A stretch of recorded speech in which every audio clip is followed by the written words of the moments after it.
पायरी मार्ग, ज्या पायरी मार्गावर तुम्ही येता 2500 पायऱ्या ह्या नवीन झालेल्या आहेत. सगळ्या जुन्या पायऱ्या काढल्या आणि तासलेले दगड आहेत. रेडीमेड दगड नाही ज्या इलानगरला मिळतात. तासलेले दगड आहेत. 50 किलोचा, पूर्वी 350 किलोचा दगड होता, आता 50 किलोचा दगड आहे. शास्त्रोक्त पद्धतीने बसवले आहेत. गुळ, चुना, बेलफळ, सुरकी ह्याचं मिश्रण करून एकूण एक दगड बसवलंय. त्या सगळ्या कामगारांचं सुद्धा मला मनापासून ते कौतुक करायचं. आदरणीय युवराज संभाजीराजे छत्रपती यांचा व्हिडिओ आपण पाहिला. किल्ले रायगड येथे चालू असलेलं जतन आणि संवर्धनाचं काम, त्याबाबत रायगड प्राधिकरणाचे अध्यक्ष या नात्याने त्यांनी 6 जून रोजी आपली भूमिका मांडली. मात्र त्यांच्या समोर सादर करण्यात आलेली माहिती वस्तुस्थितीशी सुसंगत नाही. त्यांनी आपल्या भाषणामध्ये केलेला एक उल्लेख, पायरी मार्ग व त्याच्या बाजूला असलेली संरक्षण भिंत, त्याची खरी माहिती मी तुम्हाला देतो. ते बांधकाम किती निकृष्ट दर्जाचं आहे ते व्हिडिओ पाहून तुम्ही मला सांगा. काही लोकांनी जाणून बुजून खरी माहिती तुमच्या समोर येऊन दिली नाही. पहिला तर आपण एएसआयच्या डीजी उषा शर्मा यांचा रिपोर्ट पाहू. रिपोर्ट मध्ये स्पष्टपणे लिहिलं आहे की रायगडावर बांधण्यात आलेला पायरी मार्ग मराठा स्थापत्य शैलीशी सुसंगत नाही. एएसआयने रायगड प्राधिकरणाला जो डीपीआर दिला होता त्याच्यानुसार काम करण्यात आलेलं नाही. दगडांमध्ये सांधे भरण्यासाठी चुना, गूळ, सुरकी अशा पारंपरिक साहित्याचा वापर करायचा होता.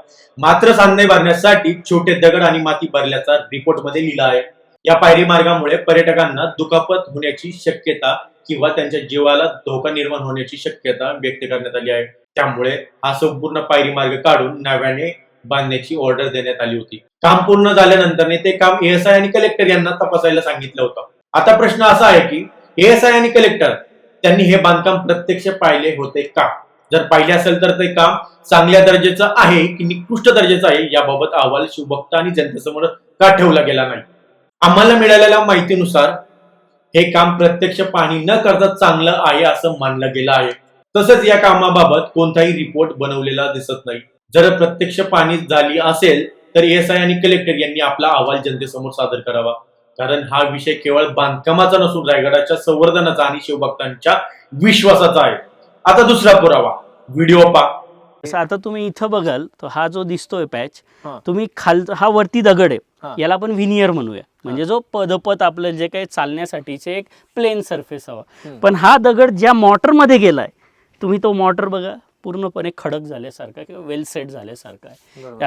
व्हिडिओ मध्ये सांगितल्याप्रमाणे बेळफळ, सुरकी, चुना, गुळ हे साहित्य बांधकामात वापरायचं होतं, पण ते वापरलं गेलंच नाही.